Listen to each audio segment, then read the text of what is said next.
Hey guys, welcome back to 1 Minute Fundamentals. இந்த வீடியோவில் brands எப்படி அவங்களுடைய ஹெவி காம்படிஷனுக்கு நடுவில் செலக்டட் ப்ராடக்ட்ஸை டார்கெட்டட் கஸ்டமர்ஸ்க்கு விற்கிறாங்கிற மொத்த பிராண்ட் சீக்ரெட்ஸையும் பார்க்கலாம்.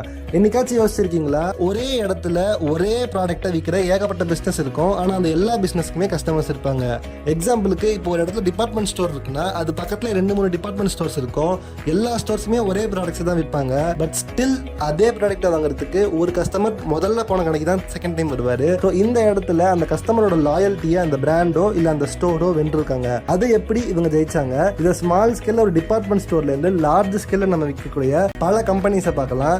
இந்த பிராண்ட்ஸ் எப்படி கஸ்டமர் லாயல்ட்டியை வெல்றாங்கிற மொத்த சீக்கிரத்தையும் இந்த வீடியோல பார்க்கலாம். ஸோ இந்த வீடியோல எக்ஸாம்பிளுக்காக நான் டூத் பேஸ்ட் செக்டார் எடுத்திருக்கேன். இது டூத் பேஸ்ட் செக்டார்ல மட்டும்தான் இல்லை, நீங்க எதுல வேணாலும் பார்க்கலாம். நீங்க ஒரு சோப்ல பார்க்கலாம், பென்ல பார்க்கலாம், மொபைல் பிராண்ட்ஸ்ல பார்க்கலாம், டிஷர்ட்ஸ்ல பார்க்கலாம். எந்த ஒரு ப்ராடக்ட் எடுத்தாலும் அந்த ப்ராடக்ட்டை விற்கிற பிராண்ட்ஸுக்குள்ள இந்த மாதிரி தான் கஸ்டமர்ஸை செக்மெண்ட் பண்ணி அவங்களுடைய கஸ்டமர்ஸை அட்ராக்ட் பண்ணி லாயல்ட்டியை வெல்லுவாங்க. அது எப்படிங்கிறதுல நம்ம டூத் பேஸ்ட் செக்டார் எடுக்கலாம். ஸோ டூத் பேஸ்ட் சொன்னாலே நம்ம எல்லாருக்கும் ஞாபகம் வரக்கூடிய பேஸ்ட் கோல்கேட். ஸோ இந்த கோல்கேட்டோட டார்கெட்டட் ஆடியன்ஸ் யாருன்னு பார்த்தோம்னா மிடில் ஏஜ்டு பீப்புள், 30லேருந்து 50 வயசுக்குள்ள இருக்கிற பீப்புள் தான் இந்த கோல்கேட்டோட டார்கெட்டட் ஆடியன்ஸ். ஸோ இவங்களுக்கு முக்கியமா ஒரு பேஸ்ட் கிட்ட என்ன தேவைப்படும் பார்த்தீங்கன்னா, அவங்களுடைய பல்லு மோஸ்டா வீக் ஆயிட்டு இருக்கும், ஏன்னா அவங்க ஏஜ் ஆயிட்டு இருக்காங்க. ஸோ இந்த மாதிரியான வீக்கான பல்கள் இருக்கிறவங்க கிட்ட முக்கியமா எப்படி புஷ் பண்ணணும்னு பார்த்தீங்கன்னா, நாங்க உங்க பல்ல ஸ்ட்ராங் ஆக்குறோம்ட்டு நீங்க எந்த ஒரு நியூவா வந்த கோல்கேட் ஆடை பார்த்தாலும் சரி, இல்ல பழைய கோல்கேட் ஆட்ஸை பார்த்தாலும் சரி, பற்களை ஸ்ட்ராங் ஆக்குங்கிறது தான் கோல்கேட்டோட டேக் லைனாவே, செல்லிங் லைனாவே அதுதான் இருக்கும். ஸோ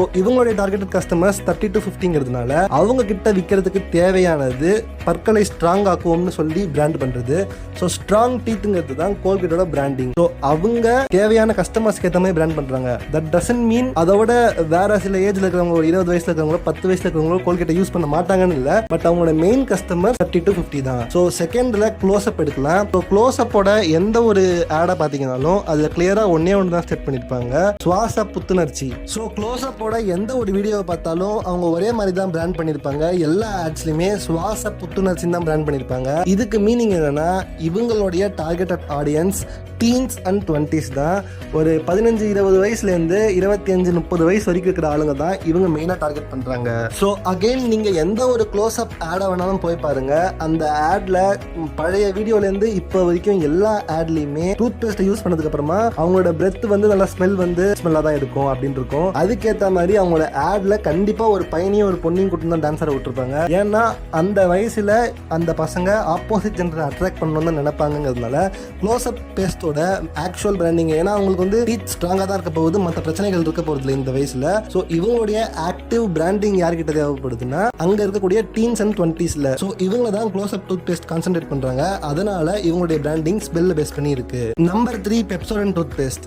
இந்த பேஸ்ட் ஆக்சுவலா கிட்ஸுக்காக டார்கெட் பண்ணக்கூடியது. முதல்ல இது அந்த மாதிரி இல்ல, கோல்கேட்டோட பிராண்ட் பண்ணிட்டு இருந்தாங்க. பட் லேட்டர் பீரியட் ஆஃப் டைம்ல இவங்க அவங்களுடைய செக்மெண்டேஷன் கஸ்டமர்ஸை கிட்ஸுக்காக மாத்திட்டாங்க. ஸோ எப்ப நீங்க ஒரு பெப்சோடென்ட் ஆடை பார்த்தாலுமே ஜெர்ம்ஸ்ல இருந்து காப்பாற்றும், நோ பாக்டீரியான்னு சொல்லி தான் அவங்க பிராண்ட் பண்ணுவாங்க. இதுக்கு முக்கியமான காரணம் இவங்க கிட்ஸை தான் டார்கெட் பண்றாங்க. அண்ட் கிட்ஸ் கிட்ட ஜெர்ம்ஸ் இருக்குன்னு சொன்னா, ஏன்னா அவங்க நிறைய சாக்லேட்ஸ்லாம் சாப்பிடுவாங்கிறதுனால கிட்ஸ் கிட்ட அதிகமான ஜெர்ம்ஸை வந்து நாங்க கிளியர் பண்ணுவோம், இந்த பேஸ்ட்டை யூஸ் பண்ணா உங்களுடைய கிட்ஸோட மவுத் வந்து ஃப்ரெஷ்ஷா இருக்கும் அப்படின்னு சொல்லி தான் பிராண்ட் பண்ணுவாங்க. பிகாஸ் இவங்களுடைய டார்கெட்டட் கஸ்டமர் கிட்ஸ் தான். At the same time Sensodyne toothpaste எடுத்துக்கலாம். இந்த டூத் பேஸ்டோட அட்வர்டைஸ்மெண்ட்ல எப்பவுமே ஒரு டாக்டரை கூட்டு வந்து உட்கார வச்சிருப்பாங்க. ஏன்னா இவங்களுடைய டார்கெட்டட் கஸ்டமர் சீனியர் சிட்டிசன், 60 வயசுக்கு மேல இருக்கிறவங்கள தான் இந்த டூத் பேஸ்ட் கான்சன்ட்ரேட் பண்ணுது. ஸோ இவங்களுக்கு அதிகமாக பல்லுல பிரச்சனை வரும். இப்போ அந்த பல்லு வீக்காலாம் இல்லை, அதை ஸ்ட்ராங்காலாம் ஆக்க முடியாது, அந்த பல்லு போயிடுச்சு. ஸோ அந்த பல்லுக்கு ஒரு ஹெல்ப் பண்ண விதமாக டாக்டரை வந்து பிராண்ட் பண்ணுறதுக்கு கூப்பிட்டுருப்பாங்க. எப்போவுமே இந்த சென்சோடியன் டூத் பேஸ்டோட பிராண்டிங் டாக்டர்ஸை பேஸ் பண்ணி சீனியர் சிட்டிசன்ஸை தான் டார்கெட் பண்ணி இருக்கும். ஸோ இந்த ஆக்டிவிட்டியை நீங்கள் சோப் கிட்ட பார்க்கலாம், எல்லா வகையான ப்ராடக்ட்ஸ் கிட்டையுமே நீங்கள் பார்க்கலாம். ஸோ இதை வந்து ஒரு லார்ஜ் ஸ்கேலில் சொன்னேன். இப்போ நம்ம ஸ்மால் ஸ்கேல்லையும் இதை பார்க்கலாம். ஸ்மால் ஸ்கேலில் ஒரு டிபார்ட்மெண்டல் ஸ்டோர்ஸை எக்ஸாம்பிளுக்கு எடுத்துக்கலாம். இப்போ ஒரே இடத்துல ஒரு 4 டிபார்ட்மெண்டல் ஸ்டோர்ஸ் இருக்குன்னு வச்சுக்கோங்க.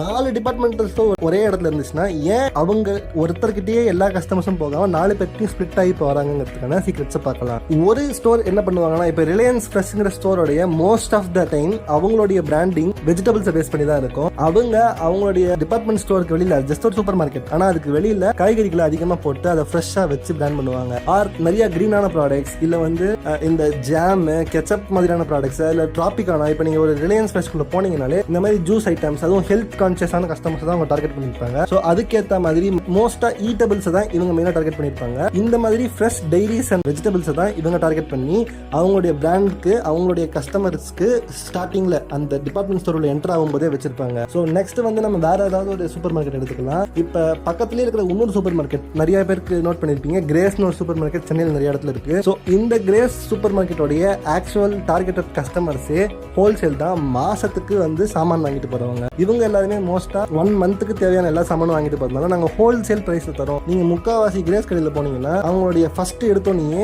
கிராசரிஸ் வச்சிருப்பாங்க. அவங்க இந்த மாதிரி வெஜிடபிள்ஸ் அண்ட் டைரிஸ் வச்சிருக்க மாட்டாங்க. ஸோ கிராசரிஸை வச்சு அதை வாங்குறது மூலமா இவங்களுடைய பிசினஸ் அமைஞ்சிருக்கு. ஸோ மாசத்துக்கு தேவையான புளி, மாசத்துக்கு தேவையான மிளகா, இந்த மாதிரியான பொருட்களை தான் இவங்க வித்துட்டு இருப்பாங்க. இப்போ பக்கத்துலேயே இன்னொரு சில சூப்பர் மார்க்கெட் இருக்கலாம். அவங்க யூனிக் ஃபுட் ஐட்டம்ஸ் ஆர் இந்த யூட்டிலிட்டிஸ் சில்ட்ரன்ஸ் வந்து பில் கவுண்டர் கிட்ட வரும்போது பக்கத்துல வந்து இந்த மாதிரியான பிஸ்கட்ஸ் அண்ட் சாக்லேட்ஸ் வச்சிருப்பாங்க. அதை நம்ம அந்த சில்ட்ரன்ஸை வாங்க வைக்கணும், டார்கெட் பண்ணி அட்ராக்ட் பண்ணணுங்கிறதுக்காக. ஸோ அதை தவிரையும் சில டிபார்ட்மெண்ட் ஸ்டோர்ல யூனிக் ஃபுட் ஐட்டம்ஸை மற்ற கடையில் கிடைக்காத ஃபுட் ஐட்டம்ஸை வெளியில் பிராண்ட் பண்ணி வச்சிருப்பாங்க. ஸோ இதுக்கு மீனிங் என்னன்னா இவங்க வந்து பிராண்ட்லாம் பண்ணல, போய் அட்வர்டைஸ்மெண்ட்லாம் கொடுக்கல. பட் அவங்களுடைய சூப்பர் மார்க்கெட்டில் அவங்க எதை முக்கியமாக டார்கெட் பண்ணி விற்கணும்னு நினைக்கிறாங்களோ அதை ஃப்ரண்ட்டில் வச்சு அது மூலமாக கஸ்டமர்ஸை இருக்கிறாங்க. அவங்க சூப்பர் மார்க்கெட் வெளியில் இருக்கிற போர்டுமே அதை பேஸ் பண்ணி தான் இருக்கும். கிரேஸ்னா ஹோல்சேல்னோ, ரிலையன்ஸ் ஃப்ரெஷ்னா ஃப்ரெஷ்னோ போர்டு அந்த மாதிரி தான் இருக்கும். ஸோ இப்போ நீங்கள் யோசிக்கலாம், அப்போ இந்த மாதிரி பண்ணுறதுக்கு நம்ம எல்லா கஸ்டமர்ஸுமே ஒரே நேரத்தில் இருக்கிறதுக்கு நினைக்கலாமா? இப்போ நம்ம பிராண்டுக்கு எல்லா கஸ்டமர்ஸுக்குமே தேவையான விஷயங்கள் கொடுக்கலாமா? இப்போ நம்ம ஒரு ஸ்டோர் வச்சிருக்கோம்னா எல்லா கஸ்டமர்ஸுக்கு தேவையான ப்ராடக்ட்ஸையும் நம்ம இடத்துல வச்சோம், அப்போ எல்லா கஸ்டமர்ஸுமே நமக்கு தானே வருவாங்க அப்படின்னு நீங்கள் நினைக்கலாம். ஆனால் அது ரொம்ப பெரிய தப்பு. இந்த மாதிரி பண்ணுறது மூலமா நம்மளுடைய பிராண்டிங்க்கு ஒரு ஃபோக்கஸ் விட்டு போயிடும். ஸோ நம்ம எல்லாரையும் ஈர்க்க நினச்சி எல்லாரையுமே விட்டுடுவோம். நமக்கு வந்து கஸ்டமர் லாஸ் தான் ஆவாங்க. ஏன்னு பார்த்தா கஸ்டமருக்குன்னு ஒரு யூனிக் ஃபீல் எதிர்பார்ப்பாங்க. இந்த கடையில் போனால் முக்கியமாக கிராசரிஸ் நல்லா இருக்கும்னு நினச்சாங்கன்னா அவங்க கிராசரிஸ் வாங்க போகிற இடத்துல பக்கத்தில் சாக்லேட்ஸ் வாங்கிட்டு வருவாங்க. இந்த கடைக்கு போனால் நம்ம முக்கியமாக வெஜிடபிள்ஸ் வாங்கலாம்னு நினச்சா வெஜிடபிள்ஸ் வாங்கிட்டு வரும்போது ஜூஸ் வாங்கிட்டு வருவாங்க. பட் நீங்கள் எல்லாத்தையுமே ஒரே இடத்துல வச்சோம்னா இது ஜஸ்ட் ஒரு நார்மல் ஸ்டோர். ஒரு பொட்டி கடையில் என்ன பிரச்சனைனா எல்லாத்தையுமே ஒன்றா வச்சிருப்பாங்க. ஸோ எல்லாமே இங்கே கிடைக்குங்கிறப்ப அங்கே ஒரு ஸ்பெஷாலிட்டி நமக்கு கிடைக்காது. இந்த கடையில் இது பெஸ்ட் குவாலிட்டியில் கிடைக்கும்னு சொல்லும்போது தான் அதை வாங்க போகும்போது பக்கத்தில் இன்னொரு ப்ராடக்டை வாங்கிட்டு வருவாங்க. ஸோ ஒரு இடத்துல நம்ம எல்லாத்தையுமே விற்கிறோம், எல்லா சூப்பர் மார்க்கெட்டுமே எல்லா பொருட்களையுமே விற்கிறாங்க. ஆனால் அவங்க அதில் ஒன்றுத்த மட்டும் தனித்துவமாக எடுத்து காட்டுறது மூலமாக, ஒரு ஸ்பெஷலைசேஷன் காட்டுறது மூலமாக அவங்களுடைய பிராண்டை அவங்க வளர்க்குறாங்க. அவங்களுக்கான டார்கெட்டட் கஸ்டமர்ஸ் அங்கே வராங்க. ஸோ யாரெல்லாம் வெஜிடபிள்ஸ் அதிகமாக ப்ரிஃபர் பண்ணுறாங்களோ அவங்க ரிலையன்ஸ் ஃப்ரெஷ்க்கு தான் போவாங்க. அதே மாதிரி யாரெல்லாம் ஸ்ட்ராங் டீத்தை ப்ரிஃபர் பண்ணுறாங்களோ அவங்க கோல்கேட்டுக்கு தான் போவாங்க. வைஸ் வர்சாவா அவங்களுடைய டார்கெட்டட் கஸ்டமர்ஸ் அவங்களுடைய டார்கெட்டட் பிராண்ட்ஸ் கிட்ட தான் போவாங்க. ஸோ இந்த மாதிரி உங்களுடைய கஸ்டமர்ஸுக்கு என்ன தேவை? ஒரே ப்ராடக்ட் மார்க்கெட்டில் நிறைய பேர் வாங்குவாங்க. ஆனால் அது ஒருத்தருக்கு வாங்குறதுக்கான வெவ்வேறு தேவைகள் இருக்கும். அந்த வெவ்வேறு தேவைகளில் எந்த மாதிரியான டார்கெட்டட் கஸ்டமருக்கு நீங்கள் மெயினாக விற்கிறீங்க? அதுக்காக மற்றவங்களுக்கு விற்கக்கூடாதுன்னு இல்லை, எல்லாருக்கும் விற்கிறோம். அதில் இவங்களுக்கு நாங்கள் ஸ்பெஷலைசேஷன் காட்டுறது மூலமா ஒரு கஸ்டமரோட பிராண்ட் லாயல்ட்டியை நம்ம ஈஸியாக இருக்கலாம். ஸோ இதுதான் இந்த வீடியோவில் சொல்ல வந்தோம். இந்த வீடியோ உங்களுக்கு பிடிச்சிருந்தா லைக், ஷேர் அண்ட் கமெண்ட் பண்ணுங்க. நெக்ஸ்ட் வீடியோவுக்கு நம்ம சேனலை சப்ஸ்கிரைப் பண்ணிக்கோங்க.